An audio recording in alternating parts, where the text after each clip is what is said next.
Jangan ditempel ke engine. TTS, Voice.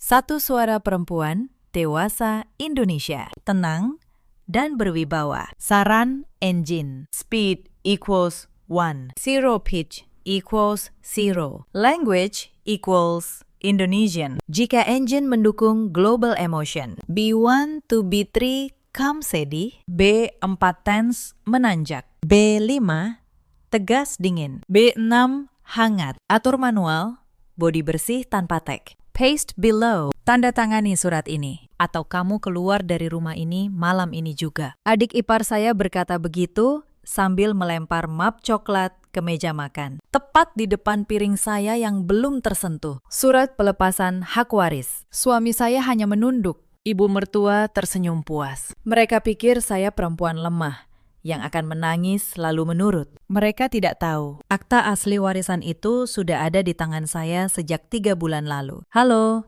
sahabat. Selamat datang kembali di channel ini. Tempat kita berbagi kisah-kisah kehidupan rumah tangga yang syarat pelajaran. Sebelum cerita dimulai, tuliskan di kolom komentar Anda menyimak dari kota mana. Jangan lupa like dan subscribe agar tidak ketinggalan kisah berikutnya. Sekarang, mari kita mulai. Nama saya Maharani. Teman-teman dekat memanggil saya Rani. Usia saya 34 tahun. Saya pemilik sebuah klinik kecantikan di kawasan Kemang, Jakarta Selatan. Sudah 7 tahun saya membangunnya dari nol. Dari satu ruko sewaan menjadi 3 cabang yang ramai. Tapi tidak ada satupun anggota keluarga suami saya yang tahu hal itu. Di mata mereka, saya hanya ibu rumah tangga biasa, perempuan kampung yang beruntung, dinikahi damar. Saya sengaja membiarkan mereka berpikir begitu. Sejak awal menikah, saya memakai nama orang kepercayaan saya di struktur kepemilikan klinik. Saya ingin tahu, apakah suami saya mencintai saya atau mencintai apa yang bisa saya hasilkan. 7 tahun saya dapatkan jawabannya, dan jawaban itu pahit. Suami saya bernama Damar, 37 tahun, seorang pegawai biasa di kantor pemasaran. Dulu, saat pacaran, dia lembut dan penuh perhatian. Setelah menikah, perlahan dia berubah. Bukan jahat, hanya lemah. Damar tidak pernah bisa menolak ibunya. Apapun yang ibunya katakan, itu menjadi hukum di rumah kami. Ibu mertua saya, Bu Sari, 61 tahun. Wanita yang selalu merasa anaknya terlalu baik untuk saya. Setiap kali kami berkumpul, ada saja kalimat sindiran yang keluar dari mulutnya. Tentang saya yang katanya tidak menghasilkan uang. Tentang saya yang katanya hanya menumpang hidup di gaji anaknya. Padahal selama ini, justru saya yang diam-diam menutupi banyak kebutuhan rumah. Lalu ada Wulan, adik ipar saya. 30 tahun, adik perempuan Damar. Dia yang paling pintar memasang wajah manis di depan dan paling tajam menusuk dari belakang. Wulan punya satu keahlian, membaca siapa yang punya uang dan bagaimana cara mengambilnya. Bapak mertua saya, Pak Hartono, adalah satu-satunya orang di keluarga itu yang pernah benar-benar baik kepada saya. Beliau pengusaha properti yang sukses di masanya. Punya beberapa petak tanah, 2 rumah, dan 1 bangunan ruko di Bintaro. Pak Hartono yang dulu menerima saya tanpa banyak tanya. Beliau pernah berkata kepada saya, pelan, di teras belakang, "Rani, kamu ini perempuan kuat. Bapak bisa lihat itu. Jaga dirimu baik-baik." Saya tidak mengerti maksud kalimat itu. Sampai akhirnya semua terjadi. 3 bulan lalu, Pak Hartono meninggal dunia. Serangan jantung. Di pagi yang masih berkabut. Seluruh keluarga berkumpul. Tangis pecah di mana-mana. Tapi di balik air mata itu, saya bisa merasakan ada sesuatu yang lain. Sesuatu yang dingin. Mata Wulan di tengah suasana duka itu sudah menghitung.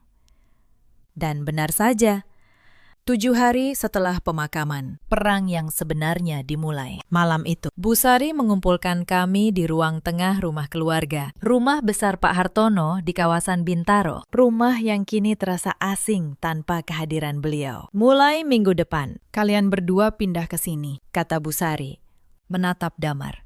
Ibu sendirian sekarang. Tidak pantas anak sulung tinggal jauh dari ibunya. Saya dan Damar punya rumah sendiri di Bekasi. Rumah kecil yang saya cicil diam-diam. Saya menatap suami saya, berharap dia menolak. Tapi Damar hanya mengangguk. Baik. Bu, kami akan pindah, jawabnya tanpa menoleh kepada saya. Saya menahan napas. Saya tahu ini bukan soal kasih sayang seorang anak kepada ibunya. Ini soal sesuatu yang lain. Tapi saya diam. Saya selalu diam. Untuk saat itu. Seminggu kemudian, kami pindah. Hari pertama di rumah itu, saya sudah merasakan dinginnya. Kamar yang diberikan kepada kami adalah kamar paling kecil di belakang, dekat dapur. Sementara Wulan yang belum menikah menempati kamar utama yang dulu milik Pak Hartono dan Bu Sari. Kamu kan cuma menumpang, kata Wulan sambil tersenyum manis saat saya bertanya. Yang penting ada tempat tidur, kan? Mbak, saya tersenyum balik. Saya simpan kalimat itu baik-baik. Hari-hari berikutnya, saya mulai memperhatikan satu hal. Wulan terlalu sering masuk ke ruang kerja almarhum bapak mertua. Ruangan yang dulu selalu terkunci. Suatu sore, saya memergokinya sedang membongkar laci-laci meja kerja. Kertas berserakan di lantai. Map-map dokumen terbuka. Cari apa? Wulan.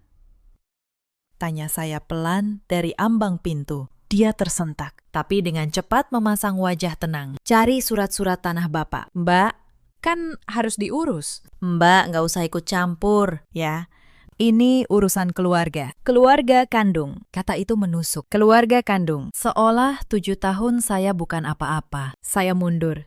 Tapi malam itu, saya tahu apa yang sedang mereka cari. Mereka mencari surat warisan, akta tanah dan rumah peninggalan Pak Hartono. Dan mereka belum menemukannya. Karena dokumen-dokumen itu tidak ada di rumah ini. Mereka ada di tempat lain. Di tempat yang hanya saya dan satu orang lagi yang tahu. Beberapa hari kemudian, Wulan mengubah caranya. Tiba-tiba, dia menjadi ramah. Mengajak saya mengobrol. Membuatkan saya teh. Bertanya tentang masa kecil saya. Mbak Rani, dulu kerja apa sih sebelum nikah sama Mas Damar? Tanyanya suatu pagi, sambil pura-pura sibuk memotong buah. Cuma kerja kecil-kecilan. Wulan, jawab saya datar. Punya tabungan? Enggak. Atau aset gitu. Siapa tahu bisa bantu-bantu keluarga. Dia tertawa kecil, seolah bercanda.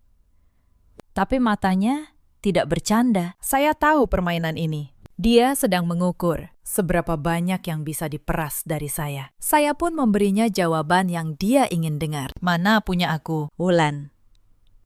Hidup aja dari gaji Mas Damar. Dia tersenyum lega. Dan saya tahu, saya sudah menanam umpan pertama. Sementara itu, di klinik. Hidup saya berjalan seperti biasa. Setiap pagi saya berangkat dengan alasan arisan atau membantu teman. Tidak ada yang curiga. Mbak Tutik, asisten setia saya, mengurus operasional harian. Dan diam-diam, saya menghubungi seseorang yang sangat saya percaya. Pak Bagas, notaris yang sudah lama mengurus aset-aset saya. Bu Rani, kata Pak Bagas di telepon. Suaranya hati-hati. Soal dokumen almarhum Pak Hartono yang dititipkan ke kantor saya. Apa benar ada yang ingin Ibu lakukan? Belum.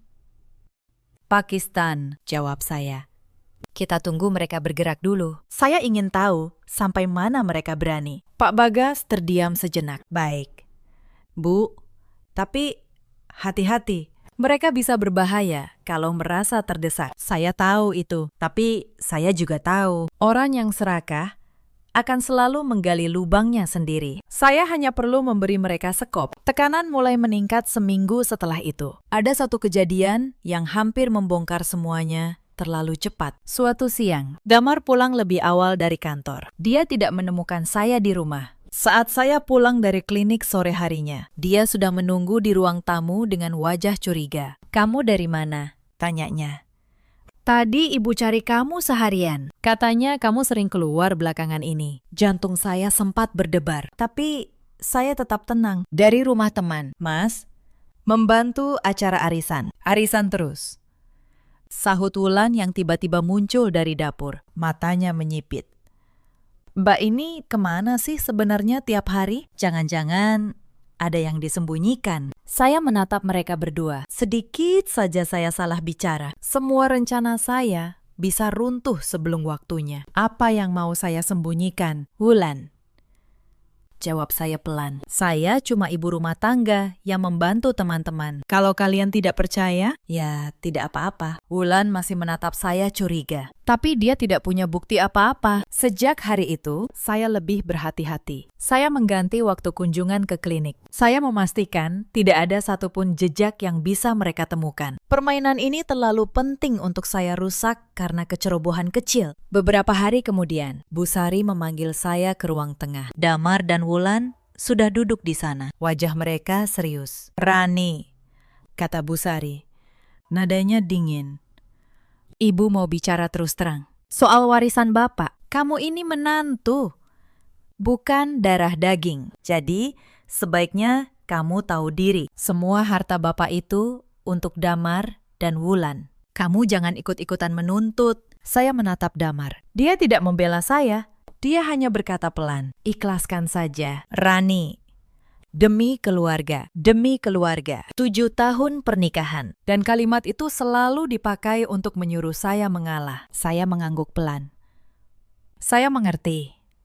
Bu, mereka pikir saya menyerah. Padahal saya hanya sedang membiarkan mereka melangkah lebih jauh ke dalam jebakan mereka sendiri. Tapi malam itu, ada hal yang tidak mereka sadari. Saya melihat Wulan menyelinap keluar rumah dengan sebuah map. Dan saya tahu kemana dia pergi. Esoknya, saya menyuruh Mbak Tutik mencari tahu. Hasilnya membuat saya tersenyum dingin. Wulan dan Damar pergi ke seorang notaris kecil di pinggiran kota. Mencoba membuat surat warisan baru. Surat yang mengalihkan seluruh aset Pak Hartono ke nama mereka berdua. Mereka berencana membuat saya menandatangani surat pelepasan hak, lalu mengesahkan warisan versi mereka. Tapi ada satu masalah besar yang tidak mereka ketahui. Akta tanah asli, sertifikat rumah, dan surat wasiat sah Pak Hartono yang ditandatangani di hadapan notaris resmi. Semuanya tidak pernah ada di rumah ini. Pak Hartono sebelum meninggal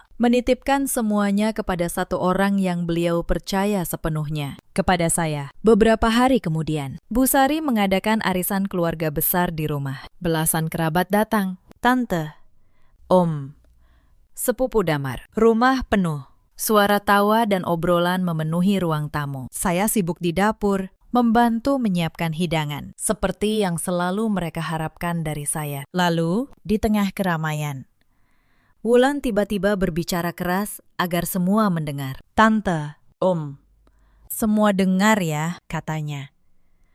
Mbak Rani ini kan menantu, bukan keluarga kandung. Tapi sekarang dia ngotot mau ikut warisan Bapak. Padahal dia nggak pernah nyumbang apa-apa ke keluarga ini. Seluruh ruangan menoleh ke arah saya. Saya berdiri di ambang pintu dapur, dengan nampan di tangan. Wajah-wajah itu menatap saya dengan tatapan menghakimi. Bu Sari menimpali.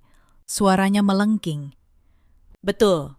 Menantu macam apa yang serakah merebut harta mertua? Tidak tahu malu. Untung saja anak saya mau menikahi perempuan seperti dia. Saya merasakan panas merambat di wajah saya. Tapi saya tidak menangis. Saya hanya meletakkan nampan itu perlahan di meja. Lalu saya berkata dengan suara setenang mungkin. Saya tidak pernah menuntut apapun. Bu, saya hanya menunggu. Menunggu apa? Sahut Wulan tajam, sambil tersenyum sinis. Saya menatapnya lurus.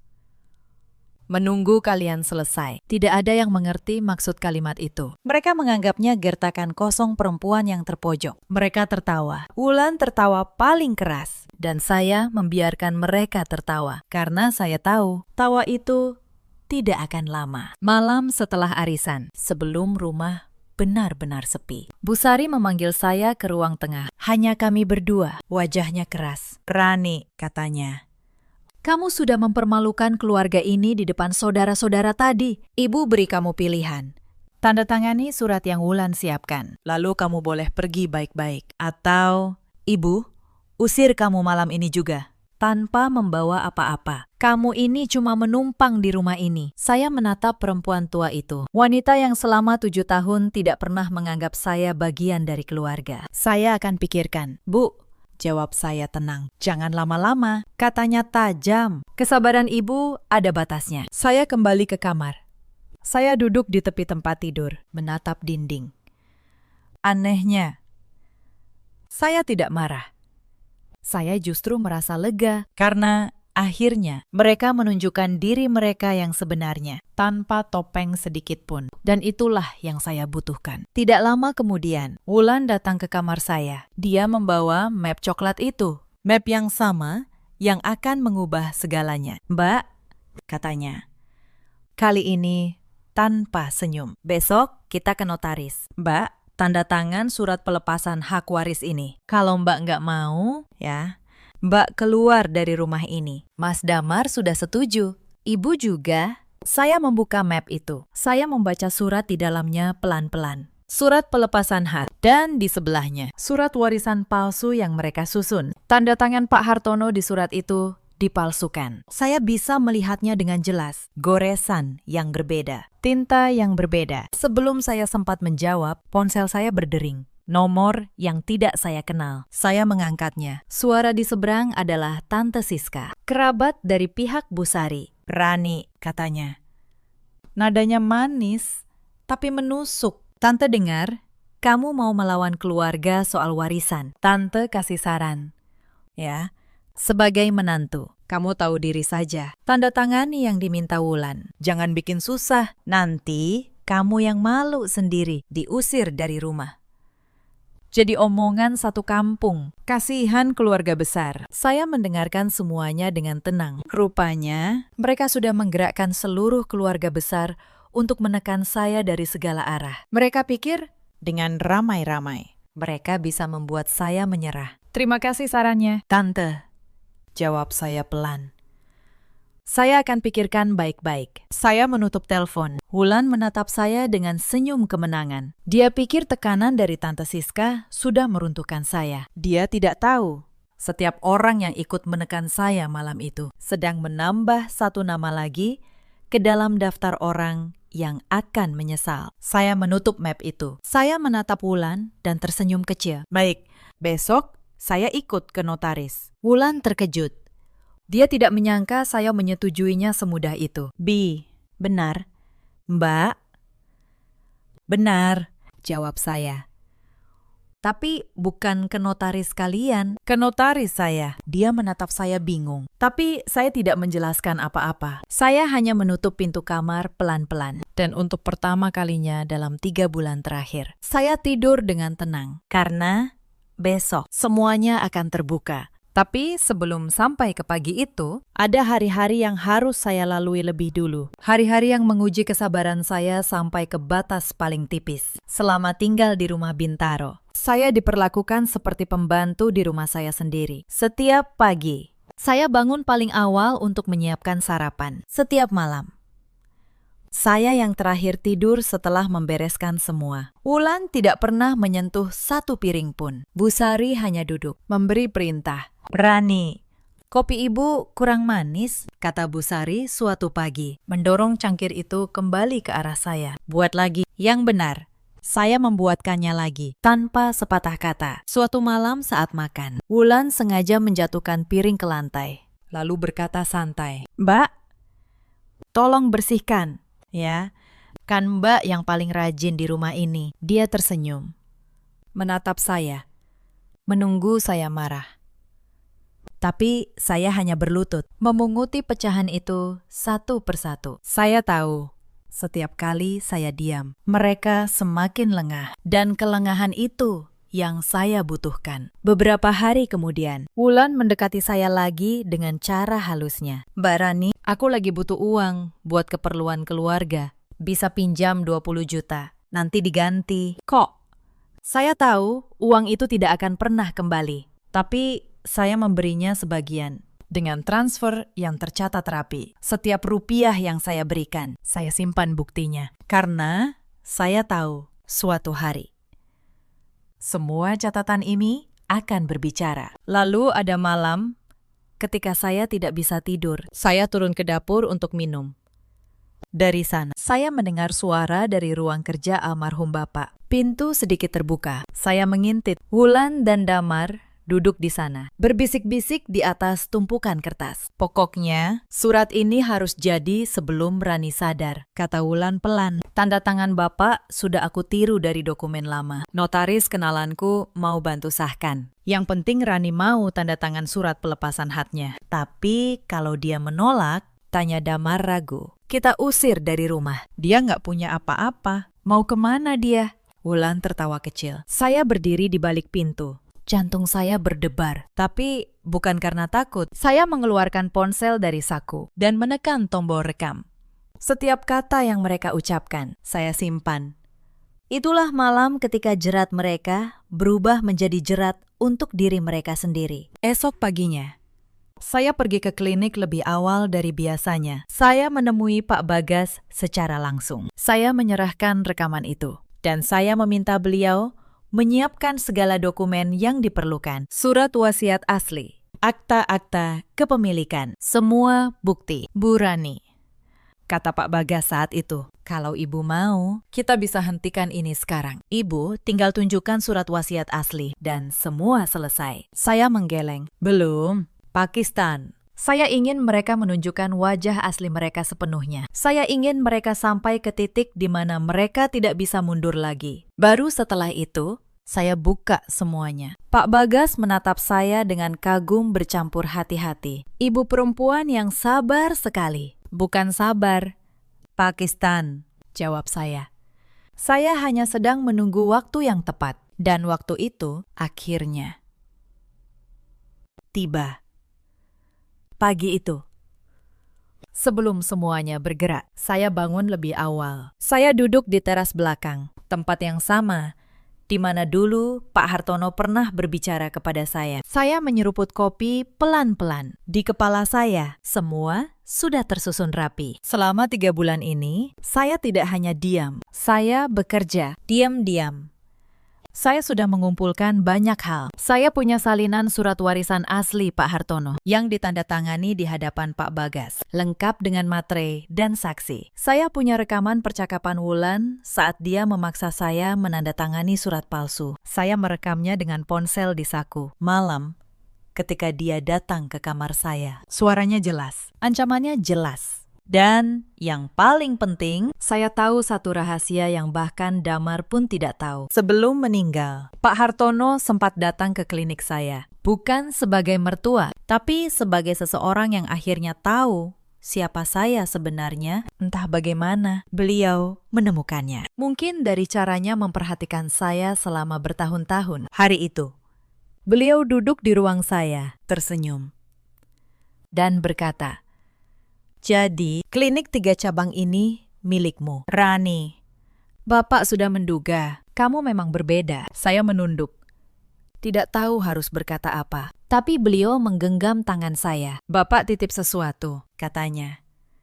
Kalau Bapak sudah tiada nanti, jangan biarkan keserakahan menghancurkan apa yang Bapak bangun dengan jujur. Wulan dan ibunya. Bapak tahu watak mereka? Damar terlalu lemah. Hanya kamu yang Bapak percaya. Bapak sudah ubah wasiatnya. Saat itu saya belum mengerti sepenuhnya. Tapi sekarang saya mengerti. Pak Hartono telah mengubah surat wasiatnya. Dan dia menitipkan dokumen aslinya kepada saya melalui Pak Bagas. Itulah yang membuat saya begitu tenang. Mereka mengira mereka sedang menjebak saya. Padahal merekalah yang sejak awal sudah masuk ke dalam jebakan. Pagi itu, Wulan dan Damar sudah bersiap. Wajah mereka cerah, penuh kemenangan yang mereka kira sudah di tangan. Bu Sari ikut serta, mengenakan baju terbaiknya, seolah hendak menghadiri pesta. Ayo, Mbak, kata Wulan. Jangan lupa bawa KTP. Notaris sudah menunggu. Notaris saya juga sudah menunggu, jawab saya pelan. Bu Sari mengerutkan kening. Notaris kamu ini bicara apa? Memangnya menantu seperti kamu punya notaris? Saya hanya tersenyum. Ibu akan tahu sebentar lagi. Kami berangkat dengan 2 mobil. Mereka mengira saya hanya akan mengekor. Tapi di tengah perjalanan, saya menyuruh supir taksi yang saya pesan untuk mengarah ke alamat yang berbeda. Sebuah gedung perkantoran yang rapi di kawasan Sudirman. Kantor notaris Pak Bagas. Wulan menelpon saya dengan panik. Mbak, Mbak kemana? Notaris kita di arah sebaliknya. Susul saya ke alamat yang saya kirim. Jawab saya tenang. Lalu menutup telepon. Setengah jam kemudian, mereka tiba. Wajah mereka kebingungan saat melihat gedung megah itu. Wulan, Damar, dan Bu Sari melangkah masuk dengan ragu. Resepsionis mengantar mereka ke sebuah ruang rapat besar dengan meja kayu panjang dan kursi-kursi kulit. Saya sudah duduk di ujung meja. Di sebelah saya, Pak Bagas dengan setumpuk dokumen di hadapannya. Dan di sudut ruangan, Mbak Tutik memegang sebuah map tebal. Untuk pertama kalinya, mereka melihat saya bukan sebagai menantu yang menunduk di dapur. Mereka melihat saya duduk di kursi utama dengan punggung tegak di sebuah ruangan yang jelas-jelas adalah milik dunia saya, bukan dunia mereka. Silakan duduk, kata saya. Suara saya datar, tapi tegas. Mereka duduk perlahan. Bu Sari membuka mulut, tapi Pak Bagas mengangkat tangan dengan sopan. Sebelum ada yang bicara, kata Pak Bagas, izinkan saya menjelaskan beberapa hal. Saya, Bagas Pranata, notaris yang menangani aset almarhum Bapak Hartono, dan juga aset milik klien saya, Ibu Maharani. Wulan menoleh ke saya, wajahnya mulai pucat.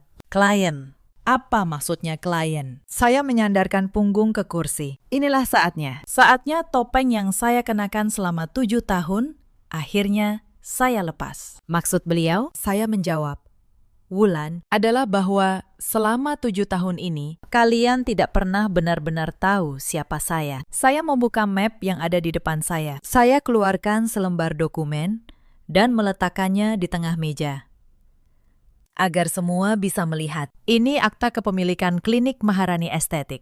3 cabang, Kemang, Pondok Indah, dan BSD. Atas nama saya, Maharani.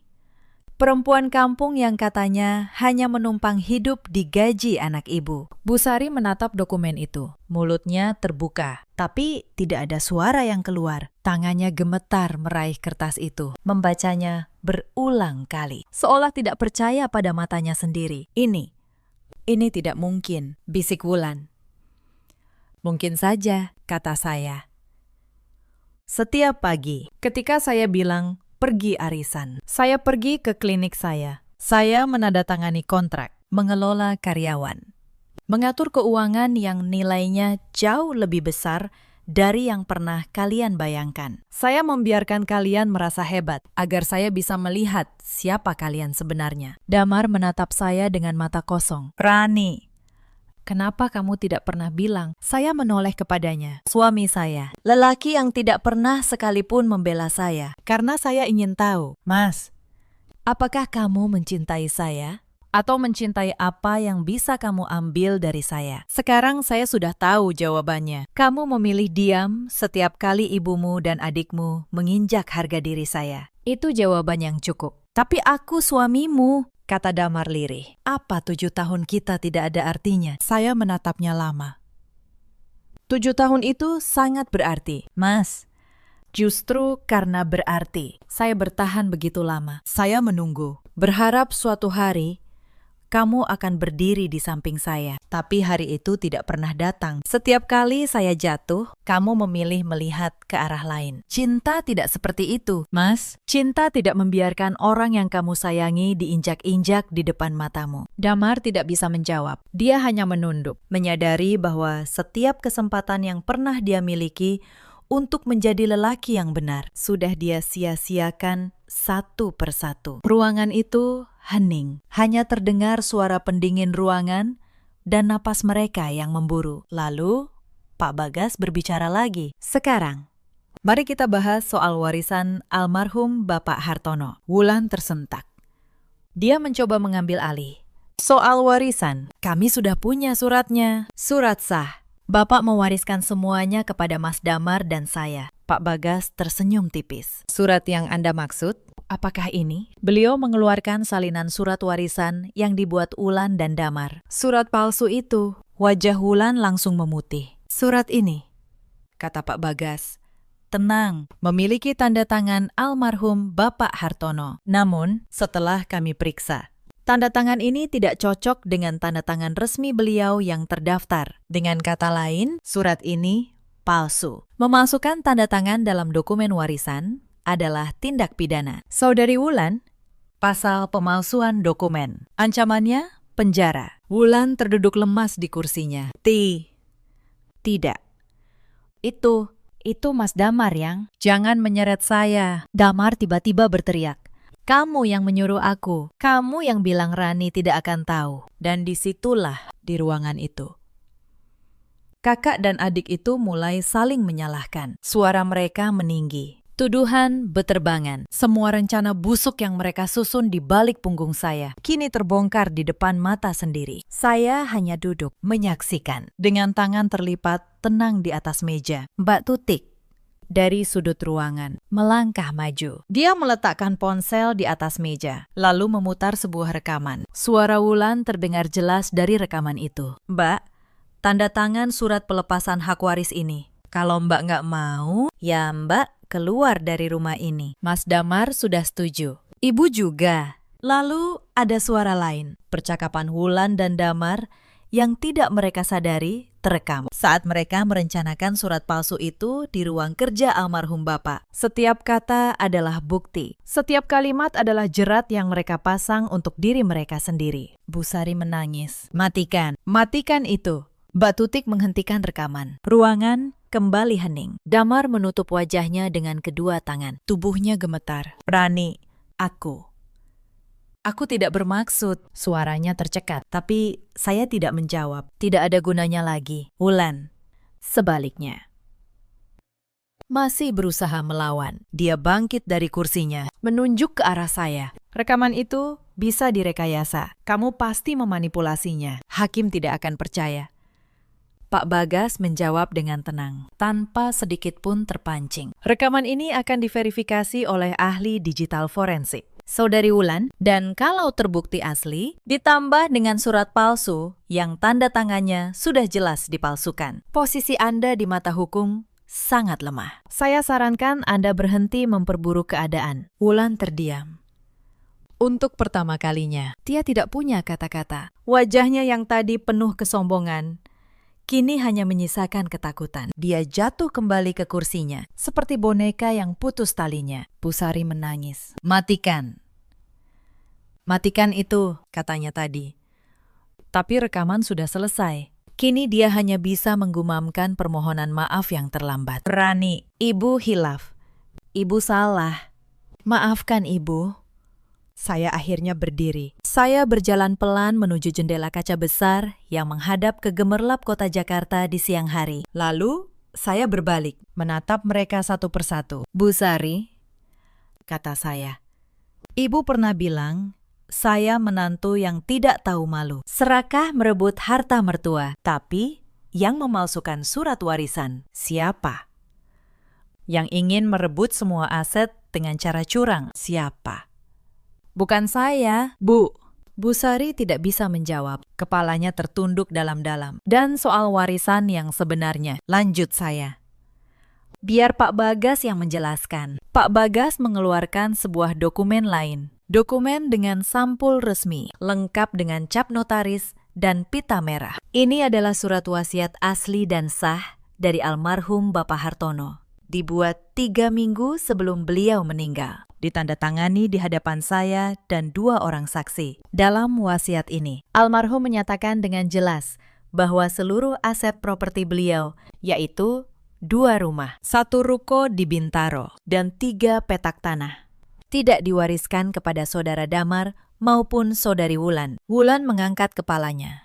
Matanya membelalak. Lalu, kepada siapa? Pak Bagas menatapnya. Seluruhnya diwariskan kepada Ibu Maharani, menantu beliau, dengan 1 pesan tertulis dari almarhum yang akan saya bacakan. Beliau membuka lembar terakhir, lalu membaca dengan suara pelan namun jelas. Kepada Rani, satu-satunya orang di keluarga ini yang Bapak percaya. Bapak tahu kamu tidak butuh harta ini, tapi Bapak titipkan kepadamu agar harta ini tidak jatuh ke tangan yang serakah. Gunakan dengan bijak dan maafkan keluarga Bapak yang tidak pernah menghargaimu. Air mata akhirnya jatuh dari mata saya. Bukan air mata kesedihan, tapi air mata seorang yang akhirnya dihargai oleh satu-satunya orang yang pernah benar-benar melihat saya. Tapi mereka tidak menyerah semudah itu. Keserakahan tidak pernah menyerah dalam diam. 3 hari setelah pertemuan di kantor notaris, sesuatu terjadi yang membuat saya tahu. Mereka masih berusaha melawan. Mbak Tutik datang ke klinik dengan wajah cemas. "Bu Rani," katanya, "ada yang aneh." Tante Siska, kerabat dari pihak Bu Sari, datang ke kantor notaris kemarin. Dia mengaku punya surat lain. Katanya almarhum Pak Hartono juga pernah berjanji menyerahkan Ruko Bintaro kepada keluarga Bu Siska. Saya menghela napas. Tante Siska, saya mengenalnya. Salah satu kerabat yang paling sering ikut menyindir saya di acara keluarga. Rupanya, mereka mencoba membuat klaim palsu baru, berharap bisa mengambil setidaknya sebagian dari aset yang sudah jatuh ke tangan saya secara sah. Saya menelpon Pak Bagas, Pakistan. Mereka membuat klaim baru. Tante Siska. Pak Bagas menjawab tenang. "Saya sudah dengar, Bu. Tapi klaim itu tidak punya dasar hukum. Tidak ada dokumen tertulis, hanya pengakuan lisan di mata hukum. Itu tidak bernilai apapun. Justru, kalau mereka memaksakan klaim palsu, mereka bisa terseret kasus yang sama dengan Wulan dan Damar." Saya terdiam sejenak. Lalu saya membuat keputusan. Keputusan yang sudah lama saya tahan. "Pak Bagas," kata saya rasa sudah cukup. Selama ini, saya bersabar. Saya beri mereka kesempatan demi kesempatan untuk mundur. Tapi mereka memilih terus menggali. Saya ingin kita laporkan kasus pemalsuan surat warisan itu ke pihak berwajib. Secara resmi, Pak Bagas terdiam. "Ibu yakin? Ini berarti saudara Damar, suami ibu, akan ikut terjerat." Saya menatap keluar jendela. Bayangan 7 tahun pernikahan terlintas di kepala saya. Setiap kali saya menunduk, setiap kali saya diam, setiap kali Damar memilih ibunya dan adiknya dan membiarkan saya berdiri sendirian. "Saya yakin." "Pakistan," jawab saya. "Damar memilih jalannya sendiri. Saya hanya membiarkan keadilan berjalan." Laporan itu diajukan keesokan harinya, lengkap dengan bukti surat palsu, rekaman suara, dan kesaksian.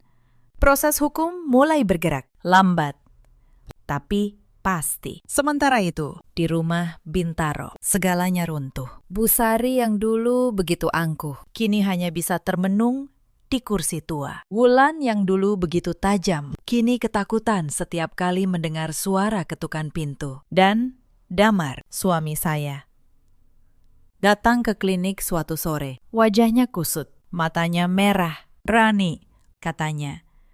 Suaranya bergetar. "Tolong cabut laporan itu. Kalau aku masuk penjara, hancur semuanya. Tolong. Demi pernikahan kita." Saya menatapnya lama. "Lelaki yang dulu saya cintai." "Mas," kata saya pelan, "tahu tidak kapan pernikahan kita sebenarnya hancur? Bukan hari ini, tapi setiap hari selama 7 tahun. Ketika kamu memilih diam saat aku diinjak-injak, kamu yang menghancurkannya." "Mas, bukan aku." Damar menunduk. Tidak ada lagi kata yang bisa dia ucapkan. Dia tahu semua sudah terlambat. Beberapa minggu kemudian, proses hukum mencapai puncaknya. Pemalsuan surat warisan adalah perkara yang serius. Bukti yang saya kumpulkan terlalu kuat untuk dibantah. Rekaman suara, surat palsu, dengan tanda tangan yang terbukti dipalsukan, dan kesaksian Pak Bagas selaku notaris resmi. Di ruang sidang, saya datang mengenakan pakaian formal berwarna gelap. Untuk pertama kalinya, keluarga itu melihat saya bukan sebagai menantu yang menunduk, tapi sebagai perempuan yang berdiri tegak di sisi kebenaran. Wulan dan Damar duduk di kursi terdakwa. Wajah mereka pucat dan lelah. Hakim membacakan putusan dengan suara tegas. Wulan dinyatakan bersalah atas pemalsuan dokumen dan dijatuhi hukuman penjara. Damar, yang terbukti ikut serta dalam rencana itu, juga dijatuhi hukuman, meski lebih ringan karena perannya yang pasif. Bu Sari, karena usianya, dan karena tidak terbukti terlibat langsung dalam pemalsuan, lolos dari jerat pidana. Tapi dia kehilangan segalanya. Rumah yang dia tinggali kini sah milik saya. Hartanya yang dia kira akan diwariskan, kini di tangan menantu yang pernah dia hina. Saat palu diketuk, Bu Sari menangis di kursinya. Rani, panggilnya lemah. Tolong, kasihani ibu. Ibu sudah tua, ibu tidak punya apa-apa lagi. Saya berjalan menghampirinya. Saya berlutut sejenak agar setara dengan pandangannya. Bu, kata saya pelan, saya tidak akan membuat ibu kelaparan. Ibu boleh tetap tinggal di salah satu rumah sampai ibu tiada.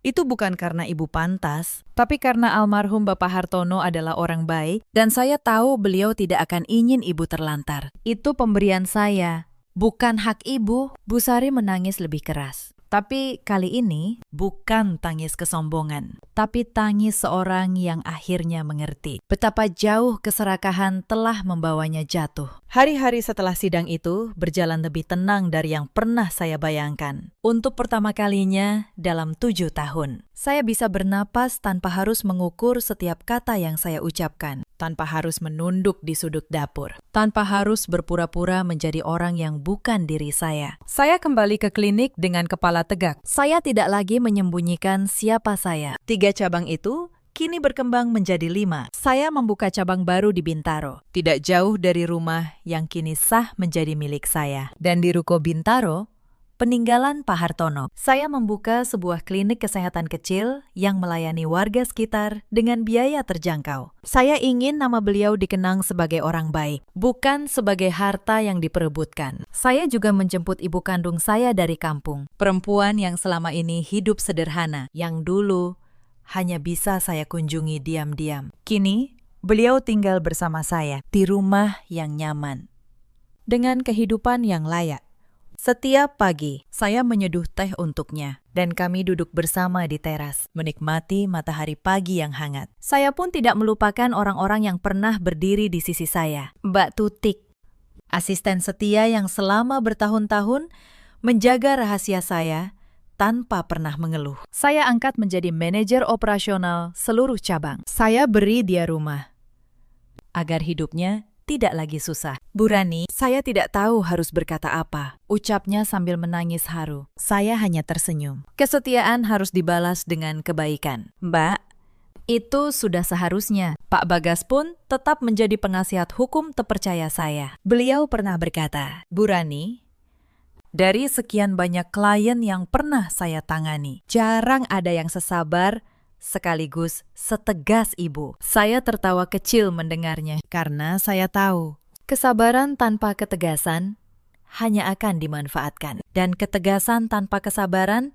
hanya akan menghancurkan. Keduanya harus berjalan beriringan. Kamu sudah melewati banyak hal, Nak, kata ibu saya suatu pagi, menggenggam tangan saya. Ibu bangga padamu. Saya tersenyum. Kalimat itu dari ibu saya lebih berharga dari seluruh aset yang pernah saya miliki. Beberapa bulan kemudian, sebuah surat datang ke kantor saya. Surat dari lembaga pemasyarakatan, dari Damar dan Wulan. Surat permohonan meminta saya mencabut tuntutan dan memberikan keringanan agar masa hukuman mereka bisa dikurangi. Surat itu penuh dengan kata-kata penyesalan, penuh dengan janji bahwa mereka akan berubah, akan pergi jauh, dan tidak akan pernah mengganggu hidup saya lagi. Saya membaca surat itu pelan-pelan, lalu saya meletakkannya di meja. Pak Bagas, yang kebetulan sedang di kantor saya, bertanya, "Bagaimana?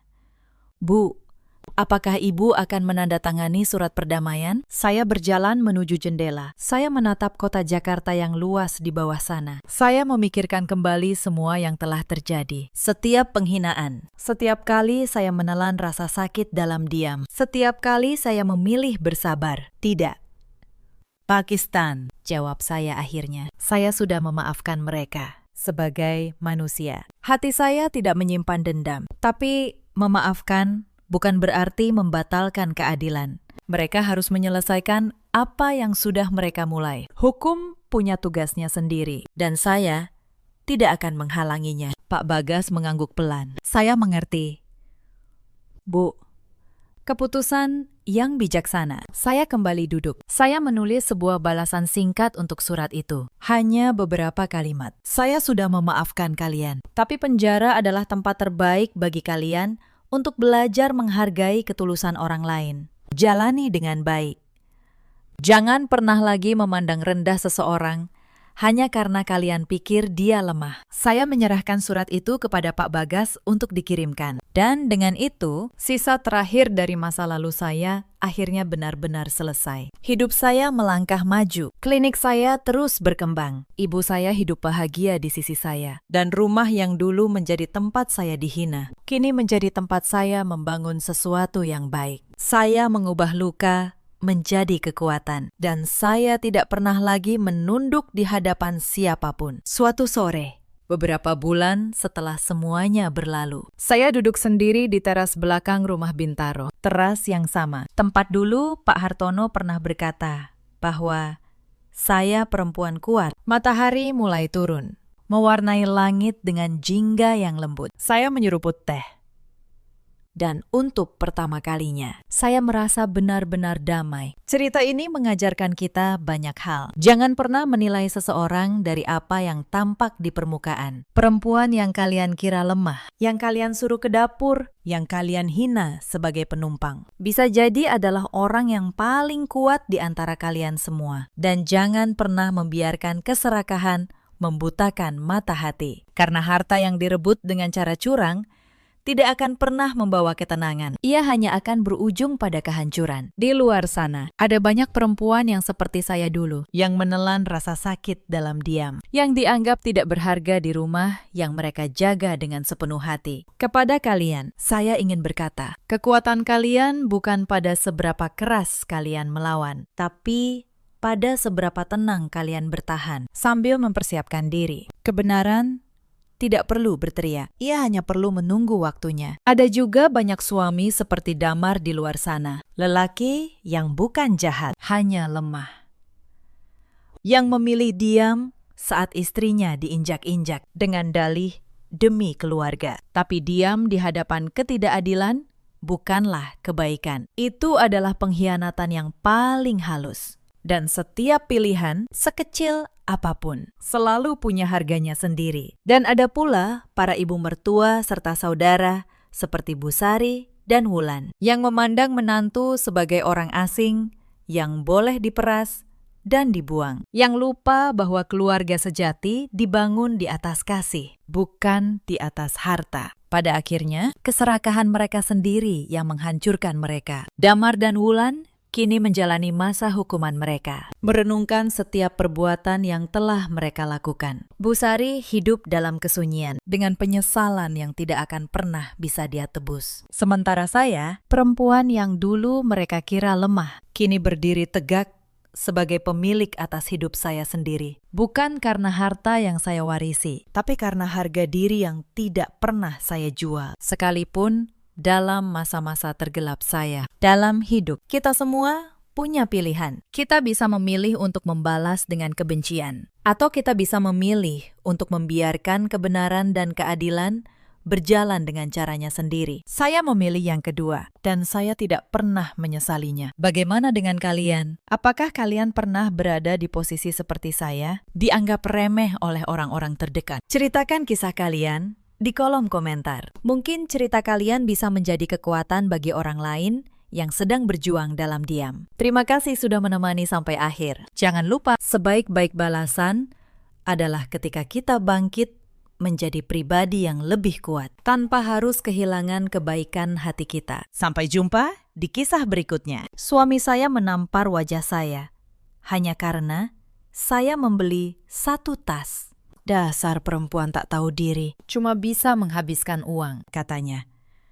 Dia menyuruh saya menyerahkan seluruh uang saya untuk ibu dan adiknya. Lalu dia mengancam akan menceraikan saya kalau saya menolak. Tanpa berpikir panjang, saya menjawab, "Baik, lebih baik kita bercerai saja." Mendengar itu, wajahnya langsung berubah panik. Karena dia tidak pernah tahu perempuan yang dia anggap pengemis ini sebenarnya siapa? Halo sahabat, Selamat datang kembali di kanal ini. Sebelum cerita dimulai, tuliskan di kolom komentar kalian menyimak dari kota mana. Jangan lupa tekan tombol like dan subscribe agar kami terus bisa menghadirkan kisah yang lebih menarik. Selamat menyaksikan. Sore itu langit di kawasan Kebayoran Baru berwarna jingga lembut. Saya memacu mobil membelah jalan kota yang mulai padat. Hari itu hari yang luar biasa bagi saya. Saya baru saja menutup sebuah pertemuan penting dengan beberapa mitra dagang. Usaha yang saya rintis dari nol kini membuahkan hasil yang jauh melampaui dugaan.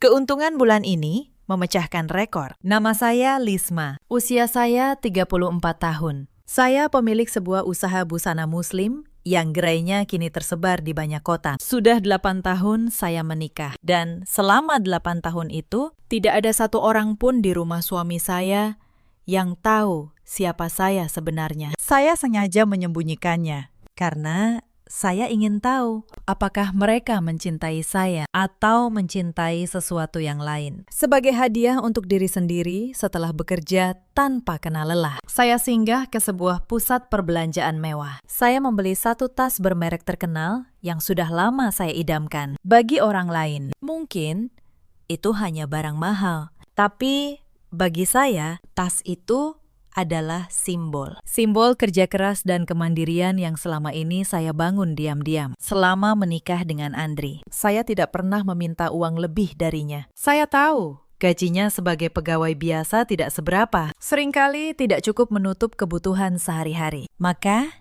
diam-diam, sayalah yang menambal semua. Listrik, air, cicilan rumah, kebutuhan dapur. Semua saya bayar dari rekening yang tidak pernah saya tunjukkan pada siapapun. Mereka mengira hidup mereka berjalan karena keberuntungan. Padahal saya yang menahan agar atapnya tidak runtuh.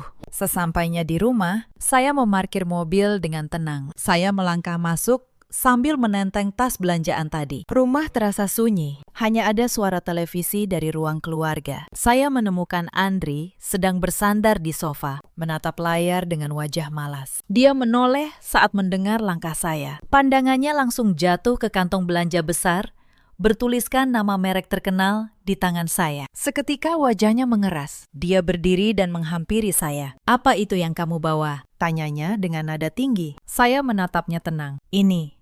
Saya baru membelinya sebagai hadiah untuk diri sendiri setelah bekerja keras bulan ini." Mendengar jawaban itu, amarahnya meledak. Dia merebut paksa kantong itu dari tangan saya. Matanya membelalak saat mengenali bentuk tas di dalamnya. Dia tahu betul barang itu sangat mahal. "Kamu sudah gila. Uang dari mana kamu beli barang tidak berguna seperti ini?" bentaknya sambil melempar kantong belanja itu ke lantai. Saya menatap tas yang tergeletak di ubin. Lalu, saya angkat kembali. Saya bersihkan pelan-pelan. Saya tidak menjawab. Karena saya tahu menjawab hanya akan menjadi bensin di atas api. Tapi diamnya, saya justru membuatnya semakin murka. "Jawab aku," teriaknya. Tangannya terangkat, dan sebelum saya sempat mengelak, telapak tangannya mendarat keras di pipi kiri saya. Suara tamparan itu memecah keheningan rumah. Pipi saya panas, telinga saya berdenging. Untuk sesaat, saya hanya berdiri membeku. Bukan karena sakit di pipi yang membuat saya membeku, tapi karena di detik itu, sesuatu di dalam dada saya patah dengan bunyi yang sangat pelan. 8 tahun. 8 tahun saya menahan, menambal, menutupi. Dan inilah balasan yang saya terima. Sebuah tamparan, karena saya berani membeli satu barang dengan uang saya sendiri. Dari arah dapur, ibu mertua saya, Bu Siti, muncul tergesa. Bukannya menengahi, dia malah berkacak pinggang. "Bagus, Andri, memang perempuan macam ini harus dikerasi," ucapnya. "Coba lihat. Baru punya uang sedikit, langsung lupa diri. Dasar darah orang susah. Dikasih hati, malah foya-foya." Saya menatap perempuan tua itu. Wajahnya tidak menyimpan setitik pun rasa bersalah. Di belakang Bu Siti, adik ipar saya, Kinan, ikut menyembul. Usianya 29. Dan sehari-hari kerjanya hanya menumpang hidup di rumah ini. "Iya, Mbak, daripada beli tas mahal, buat sendiri. Mending uangnya buat keluarga. Egois banget sih. Celetuknya sambil melipat tangan. Saya menahan napas. 3 orang berdiri di hadapan saya. 3 orang yang selama ini hidup dari keringat yang tidak pernah mereka lihat. Sejak ibu mertua dan Kinan tinggal bersama kami 2 tahun lalu. Rumah yang dulu tenang berubah menjadi medan tuntutan. Bu Siti memegang kendali atas segalanya. Dari menu makan sampai cara saya berpakaian. Kinan menjadikan rumah kami sebagai tempat menumpang gratis, tanpa pernah berniat bekerja. Dan Andre, anak laki-laki kesayangan ibunya, tidak pernah sekalipun berani membantah ibunya. Bahkan saat ibunya jelas-jelas menyakiti istrinya sendiri. Saya sering bertanya dalam hati, di mana posisi saya di rumah ini? Saya yang membayar segalanya. Justru menjadi orang paling tidak dihargai. Saya seperti tamu yang harus terus-menerus membuktikan diri agar diizinkan tinggal. Tapi malam itu, untuk pertama kalinya, saya menyadari sesuatu. Rumah yang membuat seseorang terus merasa kecil. Bukanlah rumah. Itu hanya penjara dengan dinding yang tampak ramah. Malam itu, saya tidur memunggungi Andre. Pipi saya masih terasa nyeri. Tapi yang lebih sakit adalah kesadaran bahwa saya sudah terlalu lama menipu diri sendiri. Saya selalu berkata, mungkin besok dia berubah. Mungkin besok dia menghargai. Besok yang tidak pernah datang. Malam itu, untuk pertama kalinya, saya tidak menangis. Saya hanya berpikir, dan ketika seorang perempuan berhenti menangis, lalu mulai berpikir, saat itulah segalanya berubah. Sebenarnya, malam itu bukan kali pertama mereka merendahkan saya. Kalau saya jujur pada diri sendiri, penghinaan itu sudah berlangsung bertahun-tahun. Hanya saja, selama ini saya selalu menutup mata. Saya selalu mencari alasan untuk memaafkan. Saya ingat, di tahun pertama pernikahan, Bu Siti pernah menggeledah lemari saya saat saya tidak di rumah. Ia mencari-cari uang. Mengira saya menyembunyikan sesuatu. Saat saya pulang, ia tidak meminta maaf. Ia malah marah karena tidak menemukan apa-apa. Pelit sekali kamu sama keluarga suami, katanya waktu itu. Saya hanya diam. Saya pikir mungkin ia hanya hilaf. Saya ingat juga, setiap kali keluarga Andri butuh uang, sayalah yang menambal. Saat Kinan ingin kuliah lagi, saya yang membayar.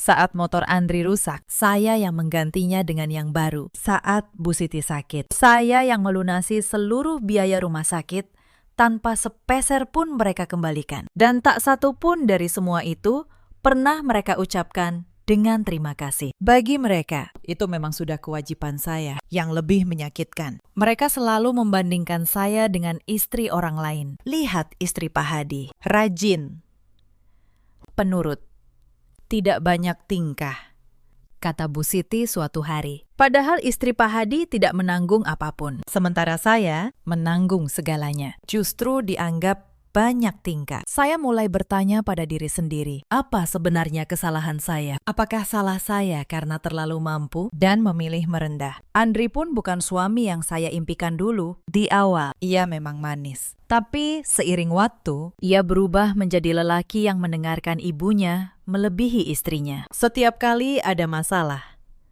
ia selalu memihak keluarganya. Ia tidak pernah sekalipun berdiri di sisi saya. Dan saya, dengan bodohnya, terus berharap suatu hari ia akan berubah. Malam tamparan itu mengajarkan saya satu hal, harapan yang tidak pernah berbuah, lama-lama menjadi racun. Saya sudah cukup lama meracuni diri sendiri dengan harapan kosong. Maka pagi itu, saya memutuskan untuk berhenti berharap dan mulai bertindak. Saya masih ingat bagaimana semuanya bermula. Saya bertemu Andri 9 tahun lalu, saat usaha saya baru mulai tumbuh. Waktu itu, saya sengaja tampil sederhana. Saya ingin dicintai sebagai Lisma, bukan sebagai Lisma pemilik usaha. Saya lelah dengan lelaki-lelaki yang mendekat hanya karena tahu saya punya uang. Maka saat Andri datang dengan kesederhanaannya, saya pikir saya menemukan ketulusan. Saya memutuskan untuk menyembunyikan kekayaan saya. Saya ingin menguji, apakah cinta itu nyata? Saya tinggal di rumah sederhana bersamanya. Saya berpura-pura hanya bekerja kantoran biasa. Saya membiarkan mereka mengira saya perempuan dari keluarga susah. Dan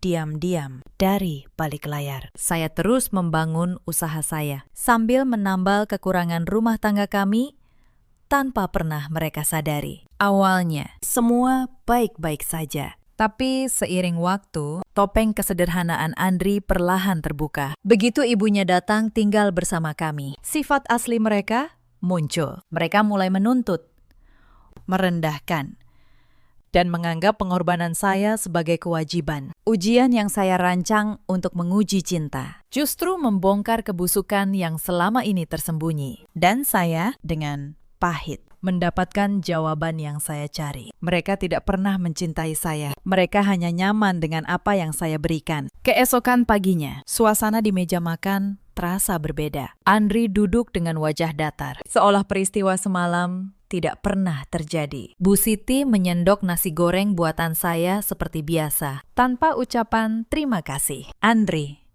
katanya sambil mengunyah, ngomong sama istrimu, suruh dia serahkan tabungannya. Untuk apa perempuan pegang uang banyak-banyak? Bahaya, nanti sombong. Andri meletakkan sendoknya. Dia menatap saya. Kamu dengar kata ibu. Mulai sekarang, semua gajimu, semua simpananmu, kamu serahkan ke ibu. Biar ibu yang atur. Kamu cukup di rumah. Saya menatapnya lama. Dan kalau saya menolak, tanya saya pelan. Wajahnya mengeras. Kalau kamu menolak, lebih baik kita pisah. Banyak perempuan yang mau jadi istriku. Saya tersenyum tipis. Sebuah senyum yang membuatnya bingung. Baiklah, kata saya. Kalau memang itu maumu, mari kita bicarakan perceraian secara baik-baik. Sesi meja terdiam. Mereka mengira saya akan menangis dan memohon. Mereka tidak menyangka saya menyambut kata cerai dengan begitu tenang. Karena bagi mereka, saya hanyalah perempuan miskin yang akan hancur tanpa Andri. Beberapa hari kemudian, mereka mencoba langkah yang lebih licik. Bu Siti datang ke kamar saya membawa selembar surat. Nak, ini cuma formalitas, katanya. Dengan senyum dibuat-buat. Tanda tangan saja di sini. Ini surat supaya tabunganmu dialihkan ke rekening keluarga, biar lebih mudah diatur.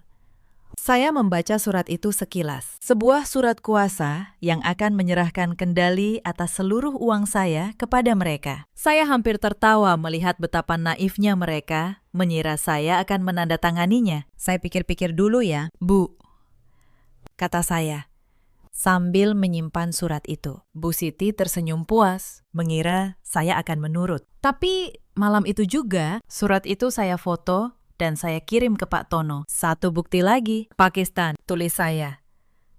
Mereka mencoba menguasai harta saya secara paksa. Pak Tono membalas singkat, sempurna. Bu, ini memperkuat posisi Anda. Mereka menggali lubang mereka sendiri. Mereka tidak tahu. Setiap langkah serakah yang mereka ambil justru menjadi paku tambahan di peti kekalahan mereka sendiri. Setiap ancaman, setiap penghinaan, setiap surat yang mereka sodorkan, semua saya simpan rapi. Saya membiarkan mereka merasa menang, agar mereka semakin berani. Agar bukti yang saya kumpulkan semakin lengkap. Karena saya tahu, dalam pertarungan seperti ini, yang menang bukan yang paling keras berteriak, tapi yang paling rapi menyimpan bukti. Tapi pagi itu, sebelum saya berangkat, saya melakukan satu hal kecil. Saya menyalakan ponsel saya, dan dengan beberapa sentuhan jari, saya mulai menyusun langkah yang sudah lama saya rancang dalam diam. Mereka tidak tahu, malam itu juga. Hidup mereka mulai saya tarik benangnya satu persatu. Hari itu, saya tidak langsung ke kantor. Tujuan pertama saya adalah sebuah rumah sakit besar di pusat kota. Saya datang bukan untuk mengobati nyeri di pipi. Saya datang untuk satu hal, bukti. Seorang dokter menyambut saya dengan ramah, dengan tenang, tanpa air mata berlebihan. Saya menceritakan bagaimana suami saya menampar wajah saya. Dokter itu memeriksa dengan saksama. Ia mencatat ukuran dan letak memar di pipi saya. Semua hasil pemeriksaan dituangkan dalam sebuah surat keterangan resmi. Surat keterangan visum. Saya menyimpannya hati-hati ke dalam tas kerja saya. Bukti kekerasan fisik kini ada di tangan saya. Memar di pipi yang tadinya ingin saya tutupi, kini menjadi senjata pertama saya. Saya tidak akan menyembunyikannya. Saya akan menggunakannya. Dari rumah sakit, saya melaju ke kawasan perkantoran di Sudirman. Mobil saya berhenti di depan gedung tinggi berlapis kaca. Di lantai 12 gedung itulah kantor pengacara pribadi saya, Pak Tono. Sudah 5 tahun, ia menangani urusan hukum perusahaan saya. Tapi hari ini, saya datang membawa urusan yang jauh lebih pribadi. Saya ingin mengajukan gugatan cerai. Pak Tono, kata saya begitu duduk. Dan saya ingin semuanya berjalan rapi, bersih, tidak ada celah. Pak Tono mengangguk pelan. Ia membuka map, menyiapkan kertas. Saya mengerti. Bu Lisma, tapi izinkan saya bertanya. Suami Anda tahu tentang aset Anda yang sebenarnya? Saya menggeleng. Tidak. Tidak satupun dari mereka tahu selama 8 tahun. Mereka mengira saya perempuan tak punya apa-apa. Pak Tono tersenyum samar. Itu justru menguntungkan posisi Anda. Semua aset itu atas nama Anda pribadi. Dibangun sebelum dan selama pernikahan dari usaha Anda sendiri. Selama kita punya catatan yang rapi, tidak ada yang bisa mereka klaim. Saya mengeluarkan map tebal dari tas saya. Di dalamnya, rekening koran bertahun-tahun. Bukti setiap rupiah yang saya keluarkan untuk rumah itu. Setiap tagihan listrik, air, cicilan yang saya bayar diam-diam. Saya menyimpan semuanya. Pakistan, kata saya. Setiap transaksi, setiap bukti transfer, saya tahu suatu hari ini akan saya butuhkan. Pak Tono membolak-balik halaman demi halaman. Matanya melebar. Bu Lisma, dengan ini, bukan hanya Anda yang aman, tapi terbukti bahwa selama 8 tahun, Andalah yang menanggung seluruh rumah tangga. Secara hukum, ini sangat kuat. Saya mengangguk. Hitam di atas putih, itulah yang saya punya. Pak Tono lalu menjelaskan langkah demi langkah. Pertama, gugatan cerai akan diajukan dengan visum sebagai bukti kekerasan. Kedua, seluruh aset akan diverifikasi sebagai harta pribadi pranikah dan hasil usaha mandiri, sehingga tidak masuk harta bersama. Ketiga, status kepemilikan rumah yang sudah atas nama saya akan diaktifkan untuk proses pengosongan. Semua harus berurutan dan rapi, Bu, katanya. Jangan ada satu langkah pun yang tergesa, karena ketenangan Anda adalah kekuatan terbesar Anda. Saya menyimak setiap katanya dengan saksama. Saya bukan perempuan yang ingin balas dendam membabi buta. Saya ingin keadilan yang berdiri di atas hukum, bukan di atas amarah. Saya ingin ketika semuanya selesai, tidak ada satupun celah yang bisa mereka gunakan untuk menyalahkan saya. Saya ingin pergi sebagai perempuan yang benar, bukan sebagai perempuan yang membalas kejahatan dengan kejahatan. Sebelum pulang, saya menyelesaikan satu urusan lagi. Rumah yang selama ini kami tinggali ternyata bukan milik Andri. Cicilannya saya yang membayar, dan 3 tahun lalu. Atas saran Pak Tono, sertifikatnya sudah balik nama atas nama saya pribadi. Andri tidak pernah tahu. Ia mengira rumah itu miliknya, padahal ia hanya menumpang di atap yang saya beli dengan keringat saya sendiri. Hari-hari berikutnya, saya bergerak dalam diam. Di rumah, saya tetap memasak, tetap diam, tetap menunduk seperti perempuan kalah yang mereka kira. Tapi di luar, satu persatu benang saya tarik. Saya pindahkan seluruh pembayaran otomatis rumah itu ke rekening lain. Saya hentikan semua subsidi diam-diam yang selama ini saya alirkan. Saya siapkan apartemen mewah yang sudah lama saya miliki di kawasan Menteng untuk tempat tinggal baru saya. Saya juga mulai mengamankan hal-hal kecil yang selama ini luput dari perhatian mereka. Perhiasan emas saya, beberapa batang emas batangan yang saya simpan, dan surat-surat penting. Semua saya pindahkan diam-diam ke brankas di apartemen baru. Saya tidak ingin meninggalkan apapun yang bisa mereka klaim. Setiap malam, sepulang kerja, saya membawa satu tas kecil berisi barang berharga tanpa mereka curigai sedikit pun. Di kantor, saya tetap menjalankan usaha seperti biasa. Tidak ada karyawan saya yang tahu apa yang sedang terjadi di rumah tangga saya di hadapan mereka. Saya tetap Bu Lisma yang tegas dan tenang. Hanya Mbak Asih, asisten rumah tangga lama yang setia pada saya, yang tahu sedikit tentang apa yang saya alami. Bu, saya tidak tega lihat Ibu diperlakukan begitu, bisiknya suatu hari sambil menyeka air mata. Saya hanya tersenyum.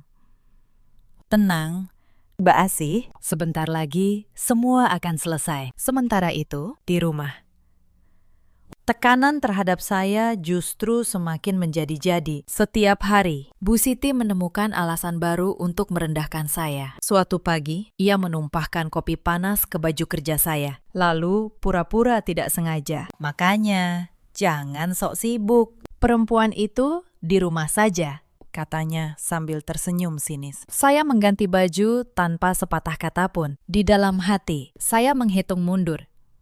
Kinan pun tidak mau kalah. Ia mulai berani masuk ke kamar saya tanpa izin, membongkar lemari, mencoba-coba pakaian saya. Suatu sore, saya memergokinya tengah memakai salah satu syal mahal saya di depan cermin.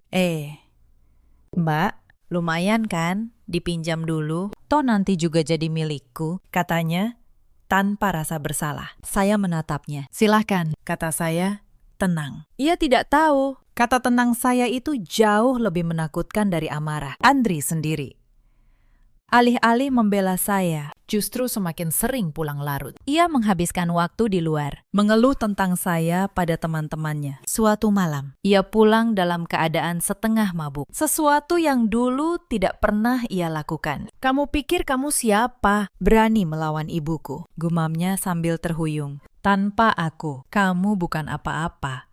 Saya memapahnya ke kamar tanpa membantah, karena saya tahu sebentar lagi ia sendiri yang akan tahu siapa sebenarnya yang bukan apa-apa. Puncaknya terjadi pada sebuah acara kumpul keluarga besar. Bu Siti sengaja mengundang seluruh sanak saudara, dan di hadapan mereka semua, ia mempermalukan saya. Lihat, ini menantuku, katanya sambil menunjuk saya. Sudah dikasih makan, dikasih tempat tinggal, masih saja sombong beli tas mahal. Untung anakku sabar punya istri seperti ini. Seluruh ruangan menatap saya. Sebagian mencibir, sebagian berbisik-bisik. Saya berdiri di tengah tatapan menghina itu. Saya bisa saja membalas. Saya bisa saja membuka semua kebenaran di depan mereka. Tapi saya memilih diam. Saya hanya tersenyum tipis. Lalu berkata pelan, "Terima kasih atas perhatiannya, Bu." Lalu saya pamit lebih dulu. Di belakang saya, terdengar tawa mereka. Mereka mengira saya kalah, padahal saya hanya sedang menyimpan tenaga untuk pertarungan yang sebenarnya. Sepanjang perjalanan pulang malam itu, saya tidak menangis. Saya justru semakin yakin. Setiap penghinaan yang mereka lemparkan justru menjadi bahan bakar bagi tekad saya. Mereka mengira sedang menjatuhkan saya, padahal mereka sedang membangun alasan yang sempurna bagi saya untuk pergi tanpa ragu. Malam itu, di dalam mobil, saya menelpon Pak Tono, Pakistan. "Percepat semuanya," kata saya. "Saya sudah siap." Sementara itu, di rumah, mereka justru semakin berani. Suatu malam, saya mendengar mereka bertiga berunding di ruang keluarga. Setelah dia keluar nanti, kamarnya untukku ya. "Bu," kata Kinan, "aku tidak sabar lihat koleksi tas yang dia tinggalkan." Bu Siti tertawa. "Tenang, begitu dia pergi, rumah ini jadi milik kita sepenuhnya. Andri, kamu jangan lembek. Usir dia baik-baik, tapi pastikan dia pergi dengan tangan kosong." Mereka bahkan mulai membagi-bagi rencana. Bu Siti berkata akan menjual sebagian perabot mahal di rumah untuk modal. Kinan ingin memakai kamar saya sebagai kamar pribadinya, lengkap dengan meja rias. Andri, yang seharusnya menjadi suami saya, hanya mengangguk-angguk menyetujui rencana membuang istrinya sendiri. "Iya, Bu. Yang penting kita tidak lagi diatur-atur perempuan itu," katanya. Mereka tertawa bersama, membayangkan kebebasan yang justru akan menjadi penjara mereka. Saya berdiri di balik dinding, mendengar semuanya. Hati saya seharusnya hancur, tapi anehnya, saya justru merasa lega karena mereka baru saja menghapus keraguan terakhir saya. Tidak ada lagi rasa bersalah, tidak ada lagi mungkin mereka berubah. Yang ada hanya kepastian. Mereka memang tidak pernah menganggap saya manusia. Mereka hanya menganggap saya mesin uang yang mereka kira sudah kosong. Malam itu, saya kembali ke kamar dengan langkah ringan. Saya buka laptop saya. Saya periksa kembali semua persiapan. Surat-surat sudah lengkap. Apartemen sudah siap. Pengacara sudah siaga. Tinggal menunggu mereka sendiri yang mengucapkan kata pengusiran. Karena saya ingin saat semuanya hancur nanti, mereka tahu bahwa merekalah yang mengusir saya, bukan saya yang lari. Saya ingin mereka mengingat malam itu seumur hidup mereka. Beberapa hari kemudian, surat gugatan resmi tiba di rumah. Andri membukanya dengan tangan gemetar. Wajahnya pucat saat membaca isinya. Bukan hanya gugatan cerai, tapi di dalamnya terlampir salinan visum dan keterangan bahwa kasus kekerasan dalam rumah tangga sedang diproses. Apa-apaan ini? Teriaknya. Ia menghampiri saya, menibaskan kertas itu di depan wajah saya. Kamu melaporkan aku. Berani sekali kamu. Saya menatapnya tenang. Saya hanya melakukan apa yang seharusnya saya lakukan 8 tahun lalu, kata saya. Bu Siti menyambar kertas itu, membacanya. Lalu wajahnya berubah merah padam. Perempuan kurang ajar. Setelah numpang hidup di rumah ini, sekarang kamu mau menjebloskan anakku ke penjara. Saya menoleh padanya. Pelan, tapi tegas. Numpang hidup. Bu, sebentar lagi. Ibu akan tahu siapa yang sebenarnya menumpang hidup pada siapa selama ini. Malam itu, mereka mencoba berbagai cara untuk menggoyahkan saya. Mula-mula dengan ancaman. Andri berkata akan menyebarkan aib saya, bahwa saya istri durhaka yang menelantarkan keluarga. Saya hanya tersenyum. Silakan. Tapi sebelum itu, ada baiknya kamu baca dulu siapa yang sebenarnya menelantarkan siapa lewat catatan bank 8 tahun ke belakang, saat ancaman tidak mempan. Mereka berganti taktik. Bu Siti tiba-tiba berubah lembut. Ia memegang tangan saya, suaranya mendayu. Nak, ibu kan sayang sama kamu. Kita ini keluarga. Masa gara-gara salah paham kecil mau cerai? Sudahlah. Cabut laporan itu. Kita berdamai. Saya menarik tangan saya pelan. Salah paham kecil. Bu, memar di pipi saya bukan salah paham. Dan 8 tahun pengorbanan saya juga bukan salah paham. Kinan, yang biasanya paling galak, kini ikut merengek. Mbak, jangan tinggalkan kami. Aku janji, aku akan berubah. Aku akan baik sama Mbak. Saya menatap mereka satu persatu. Wajah-wajah yang baru kemarin penuh penghinaan, kini penuh ketakutan.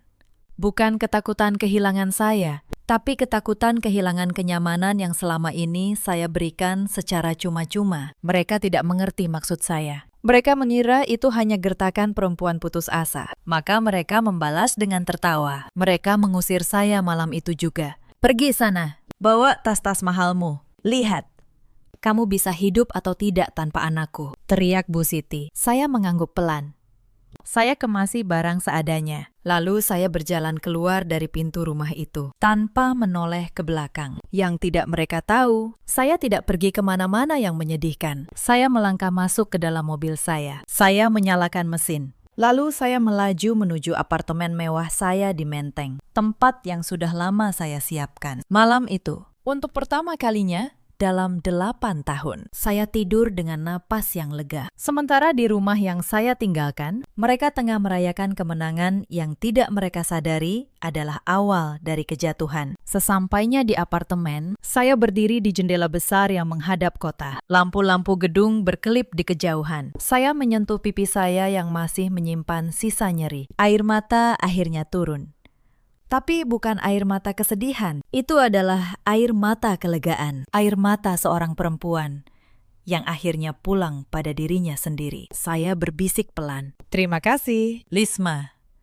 Karena akhirnya berani. Malam itu, saya tidak bisa langsung tidur. Saya membuka album lama di ponsel saya. Foto-foto pernikahan. Foto-foto saat saya masih percaya bahwa cinta itu cukup. Saya menatapnya lama, lalu menutupnya pelan, bukan dengan benci, tapi dengan ikhlas. Saya berkata pada diri sendiri, bagian itu sudah selesai. Esok pagi, saya akan membuka lembaran yang sepenuhnya baru. Lembaran di mana saya tidak perlu lagi menyembunyikan siapa diri saya. Malam itu, di rumah itu, mereka berpesta. Bu Siti dan Kinan sibuk menata makanan mahal di atas meja makan besar. Mereka tertawa, makan dengan lahap, membayangkan masa depan yang indah. Mulai sekarang, hidup kita jauh lebih tenang. Andri, tanpa istri yang selalu mengatur pengeluaranmu, ucap Bu Siti. Kinan menimpali dengan mulut penuh. Benar sekali. Nanti aku bereskan kamarnya. Tidak sabar lihat koleksi tasnya. Andri ikut tersenyum. Meski ada sesuatu yang mengganjal di dadanya, ia tidak tahu kenapa. Hanya saja, ketenangan istrinya saat pergi tadi terus menghantuinya. Tapi ia mengabaikannya. Ia ikut larut dalam pesta itu. Mereka bertiga asik membicarakan kehidupan mewah yang mereka bayangkan akan segera datang. Sebenarnya, beberapa hari sebelumnya, Andri sempat merasa janggal. Ia melihat saya keluar dari sebuah mobil mewah di dekat kantor, lalu masuk ke gedung tinggi berlapis kaca. Ia mengira matanya salah. Mana mungkin istrinya yang miskin masuk ke gedung semegah itu? Ia bahkan sempat bertanya pada saya malam itu. Tadi siang, aku seperti melihatmu di Sudirman. Saya hanya menjawab pelan. Mungkin orang yang mirip dan ia memilih percaya karena tidak terbayang olehnya kebenaran yang sesungguhnya. Rasa janggal itu kembali muncul malam ini di tengah pesta. Tapi sekali lagi ia menepisnya. Ia terlalu nyaman dengan bayangan kebebasan tanpa saya. Ia tidak tahu, justru bayangan itulah yang sebentar lagi akan berubah menjadi mimpi buruk paling nyata dalam hidupnya. Lalu, tiba-tiba, dengungan pelan dari pendingin ruangan terhenti. Lampu gantung di atas meja makan padam. Layar televisi di ruang keluarga menjadi gelap. Kulkas di sudut dapur berhenti bergetar. Keheningan mencekam menyelimuti seluruh rumah. Udara panas dari luar mulai merayap masuk. Ada apa ini? Kenapa tiba-tiba mati lampu? Jerit Kinan sambil mengipasi wajahnya. Bu Siti meletakkan sendoknya dengan kesal. Aduh, panas sekali. Coba kamu periksa. Andri, mungkin token listriknya habis. Cepat isi ulang. Ibu tidak tahan panas begini. Dengan perasaan campur aduk, Andri berjalan menuju kotak meteran listrik di dinding depan rumah. Layar meteran itu mati total. Tidak ada angka, tidak ada peringatan apapun, hanya gelap. Ia merogoh saku, mengambil ponselnya. Ada pesan masuk dari penyedia layanan listrik dan air. Jarinya gemetar saat membuka pesan itu. Isinya pemberitahuan resmi. Seluruh layanan untuk alamat rumah tersebut telah diputus atas permintaan pelanggan utama yang terdaftar. Semua pembayaran otomatis telah dihentikan. Tagihan dibiarkan menunggak dengan sengaja agar pemutusan segera dilakukan. Bumi seakan berputar di bawah kaki Andri. Pesta kemenangan yang baru saja mereka rayakan berubah menjadi awal penderitaan panjang. Ia berdiri membeku di teras rumah yang kini panas dan gelap. Untuk pertama kalinya, ia menyadari sesuatu yang mengerikan. Perempuan yang mereka usir malam ini ternyata pemegang kendali atas segalanya. Dan kini, kendali itu baru saja dicabut. Ia kembali masuk ke dalam rumah dengan langkah gemetar. Di ruang makan yang kini gelap gulita, Bu Siti dan Kinan masih menunggu, menyipasi diri dengan tangan. Bagaimana? Andri, sudah diisi tokennya? Tanya Bu Siti. Andri tidak menjawab. Ia hanya menyodorkan ponselnya, memperlihatkan pesan dari penyedia layanan. Bu Siti membacanya di bawah cahaya redup layar. Wajahnya perlahan memucat. Diputus atas permintaan pelanggan utama, gumamnya. Siapa pelanggan utama itu? Andri menelan ludah. Lisma. Bu, semuanya atas nama Lisma. Suaranya nyaris tak terdengar.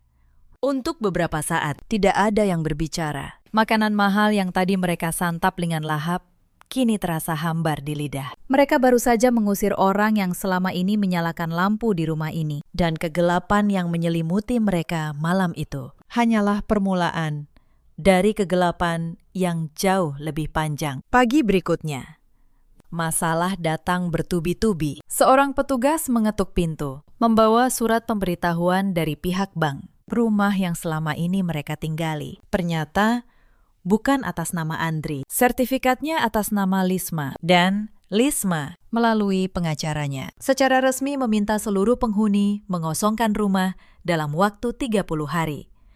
Tidak mungkin, gumam Andri, membaca surat itu berulang kali. Rumah ini milikku, ini milik keluargaku, tapi hitam di atas putih tidak bisa dibantah. Bu Siti merebut surat itu, membacanya, lalu terduduk lemas di kursi. Bagaimana mungkin?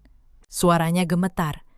Bagaimana mungkin perempuan miskin itu memiliki rumah ini? Saat itulah perlahan mereka mulai mengerti. Selama ini, bukan Andri yang menanggung hidup mereka. Bukan keberuntungan yang membuat lampu menyala dan dapur mengepul. Tapi perempuan yang setiap hari mereka rendahkan. Hari demi hari. Kenyataan pahit itu terus berdatangan. Mobil yang biasa Andri pakai ternyata juga atas nama saya. Dan saya tarik kembali. Kartu-kartu yang selama ini mereka pakai untuk berbelanja. Satu persatu tidak lagi berfungsi. Tagihan yang dulu lunas dengan sendirinya, kini menumpuk tanpa ada yang membayar. Untuk pertama kalinya, mereka harus menghadapi hidup dengan tangan mereka sendiri. Dan tangan-tangan itu ternyata terlalu lemah untuk menopang. Andri mulai panik. Ia mendatangi kantor saya, memohon bertemu. Tapi saya menolak. Yang saya kirim hanyalah pengacara saya. Bu, Lisma sudah tidak ada urusan pribadi dengan Anda, kata Pak Tono dengan tenang. Segala sesuatu akan diselesaikan melalui jalur hukum. Andri berdiri di lobi gedung, terpaku menatap megahnya kantor yang ternyata milik perempuan yang ia tampar. Baru saat itu, ia benar-benar mengerti seberapa besar yang telah ia buang, sementara mereka tenggelam dalam kepanikan. Hidup saya justru menanjak. Pagi itu, saya berdiri di depan cermin besar di apartemen saya. Saya mengenakan setelan kerja yang rapi, dipadukan hijab yang tertata sempurna. Saya menatap pantulan diri saya. Memar di pipi sudah memudar. Tapi kenangannya tidak. Hari itu, persidangan perceraian pertama digelar di ruang sidang. Andri datang dengan wajah lelah. Ia mencoba membantah, mencoba menuduh saya menelantarkan keluarga. Tapi Pak Tono dengan tenang membeberkan satu persatu bukti. Rekening koran 8 tahun. Bukti bahwa sayalah yang membayar seluruh kebutuhan rumah. Lalu surat visum. Bukti tamparan di pipi saya. Hakim membaca semuanya dengan teliti. Ruang sidang hening. Andri masih berusaha membela diri. Yang mulia, semua harta itu juga hasil pernikahan. Saya berhak atas separuhnya, katanya.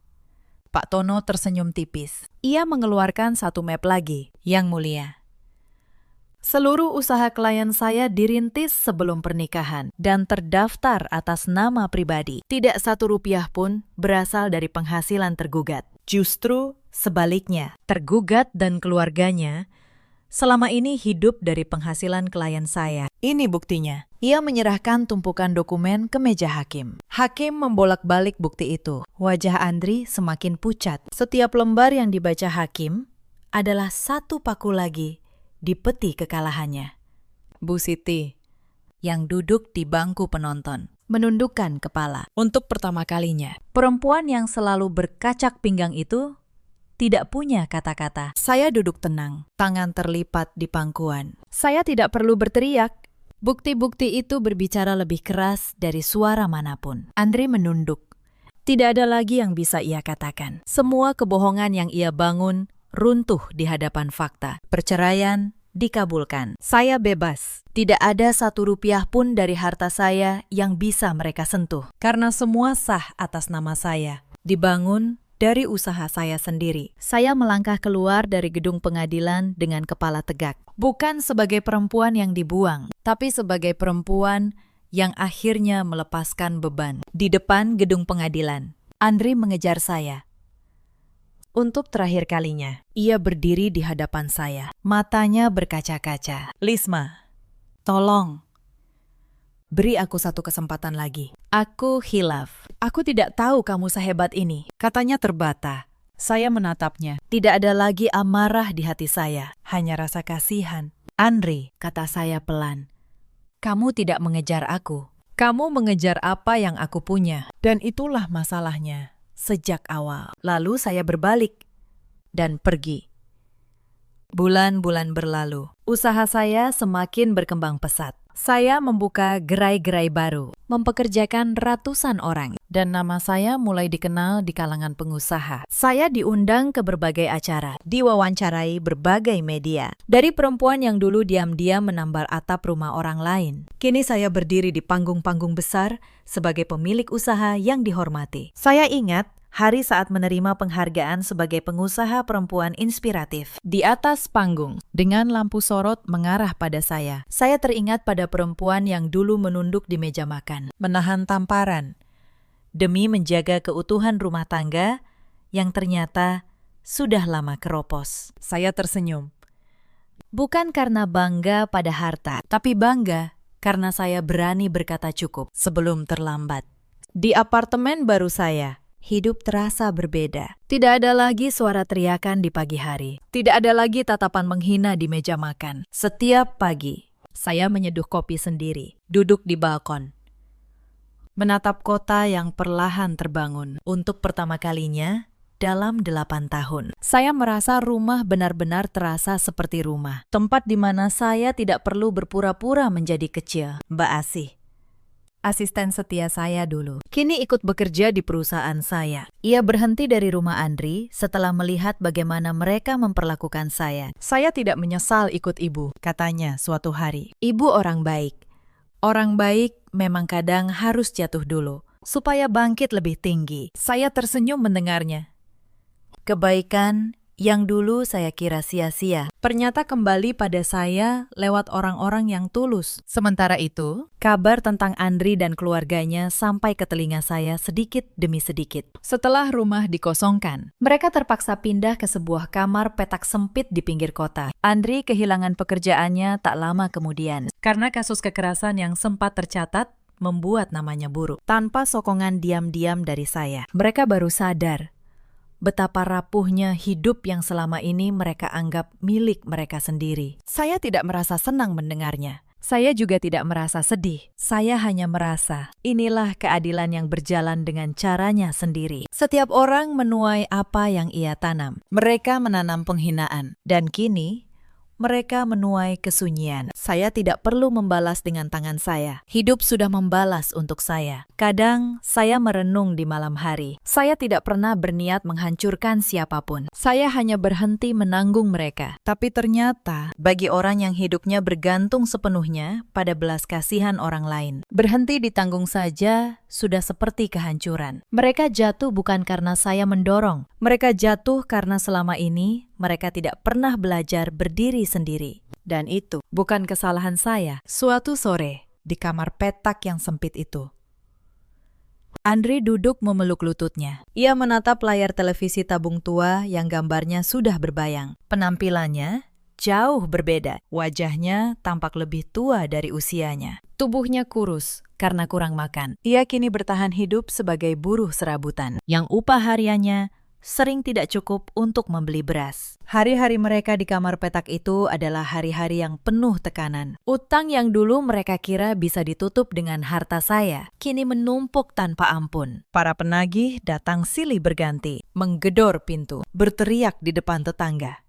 Bu Siti yang dulu angkuh, kini harus menunduk, meminta penangguhan. Kinan yang dulu sibuk berdandan, kini bersembunyi di balik pintu setiap kali penagih datang. Kehormatan yang dulu mereka banggakan, kini tinggal kenangan. Suatu hari, seorang penagih utang datang dan menggebrak meja. Mana uangnya? Sudah 3 bulan kalian janji terus, bentaknya. Andri hanya bisa menunduk, memohon waktu. Penagih itu tertawa mengejek. Dulu katanya keluarga kaya, sekarang lihat. Makan saja susah. Kata-kata itu menusuk lebih dalam dari pisau. Karena di dalamnya tersimpan kebenaran yang tidak bisa mereka bantah. Mereka memang pernah merasa kaya, padahal kekayaan itu bukan milik mereka. Suasana di kamar itu jauh dari kata damai. Setiap hari diisi pertengkaran. Bu Siti berdiri berkacak pinggang di dekat pintu. Wajahnya penuh kerut karena beban pikiran dan kejaran penagih utang. Andri, cepat keluar. Cari pekerjaan tambahan. Mana uang untuk makan hari ini? Teriaknya melengking. Beras di dapur sudah habis. Orang suruhan rentenir itu datang sore nanti. Ibu lelah hidup melarat begini. Gara-gara anak laki-laki bodoh yang tidak berguna sepertimu. Di sudut lain ruangan sempit itu, Kinan duduk meratap di depan cermin kecil yang pinggirannya sudah retak. Ia menangis terseduh. Wajahku Kulitku penuh jerawat karena aku tidak mampu lagi membeli perawatan mahal. Siapa pria kaya yang mau melihatku kalau penampilanku seperti gembel begini? Ia menoleh pada kakaknya dengan tatapan penuh dendam. Kak, ini semua salahmu. Kamu yang melepaskan perempuan kaya itu. Kamu harus bertanggung jawab atas semua penderitaanku. Kinan pernah mencoba memperbaiki nasibnya dengan cara lamanya. Ia berdandan semampunya, lalu mendekati seorang pria yang ia kira kaya. Tapi begitu pria itu tahu latar belakang keluarganya, ia langsung menjauh. Kabar tentang keluarga yang bangkrut dan terlibat utang menyebar cepat. Tidak ada yang mau berurusan dengan mereka. Mimpi Kinan untuk menikahi orang kaya runtuh. Sama seperti runtuhnya semua yang dulu mereka banggakan. Ia kembali ke kamar petak itu dengan tangan hampa dan air mata yang tak kunjung kering. Andri menutup kedua telinganya rapat-rapat. Ia berusaha keras mengabaikan teriakan ibu dan adiknya yang saling menyalahkan. Hatinya perih. Ia menyadari, keluarga yang dulu ia bela mati-matian, kini justru menjadi sumber siksaannya setiap hari. Ia kembali menatap layar televisi yang menyala. Dan di sana, di layar itu, ada wajah yang sangat ia kenal. Di layar, seorang pewawancara sedang mengajukan pertanyaan penutup kepada saya. Apa rahasia kesuksesan Anda yang paling utama? Bu Lisma. Mungkin ada pesan yang ingin Anda sampaikan kepada para penonton di rumah yang sedang berjuang memperbaiki hidupnya. Saya menatap langsung ke arah kamera. Senyum saya mengembang. Senyum yang menyiratkan kebebasan. Rahasia terbesar saya, kata saya pelan, adalah berani mengenali nilai diri sendiri. Jangan pernah takut untuk membuang hal-hal atau bahkan orang-orang yang merendahkan martabat kita dan menghambat langkah kita untuk maju. Ketika kita berani melepaskan beban yang merusak hidup kita, disitulah Tuhan membuka jalan yang jauh lebih indah. Mendengar ucapan itu, air mata Andri menetes deras. Penyesalan yang teramat dalam mengoyak hatinya tanpa ampun. Ia menyadari sepenuhnya, ia telah membuang berlian yang sangat berharga demi memungut kerikil tajam yang kini melukai hidupnya sendiri. Di layar, acara itu berakhir dengan tepuk tangan meriah. Gambar berganti. Menampilkan saya berjalan keluar dari gedung perusahaan, dikelilingi para staf yang menghormati saya. Saya menenteng sebuah tas tangan mewah keluaran terbaru, hasil kerja keras saya sendiri. Saya melangkah masuk ke kursi mobil saya yang mengilap, lalu melaju menuju masa depan yang cerah. Sementara itu, di kamar petak yang gelap, Andri hanya bisa menundukkan kepala dalam-dalam, meratapi kehancuran hidupnya dalam tangisan penyesalan yang tidak akan pernah bisa mengubah keadaan. Cerita ini mengajarkan kita banyak hal. Jangan pernah menilai seseorang dari penampilan luarnya, dan jangan pernah merendahkan orang yang diam-diam menanggung hidupmu di atas pundaknya. Di luar sana, ada banyak perempuan seperti saya dulu. Perempuan yang mampu, tapi memilih merendah demi menjaga rumah tangga. Yang menambal, menutupi, dan menahan. Sampai mereka lupa pada nilai diri mereka sendiri. Untuk kalian, semoga kalian menemukan keberanian untuk berhenti sebelum terlambat. Di luar sana, ada juga banyak suami seperti Andri, lelaki yang mengira kekuasaan ada di tangannya, padahal ia hanya menumpang di atap yang dibangun orang lain. Dan ada pula para ibu mertua seperti Bu Siti yang takut kehilangan kendali, lalu menukar kasih sayang dengan penghinaan. Andri kini hidup dalam penyesalan abadi, bersama keluarga yang saling menyalahkan. Sementara saya bangkit lebih tinggi dari yang pernah mereka bayangkan. Bukan karena saya membalas dendam, tapi karena saya berhenti menampung orang yang tidak pernah menghargai saya. Dalam hidup, kita selalu punya pilihan. Pilihan untuk tetap bertahan dalam hubungan yang melukai, atau pilihan untuk pergi dan menyelamatkan diri sendiri. Bagaimana menurut kalian? Apakah keputusan Lisma sudah tepat? Ceritakan kisah kalian di kolom komentar. Terima kasih sudah menemani sampai akhir.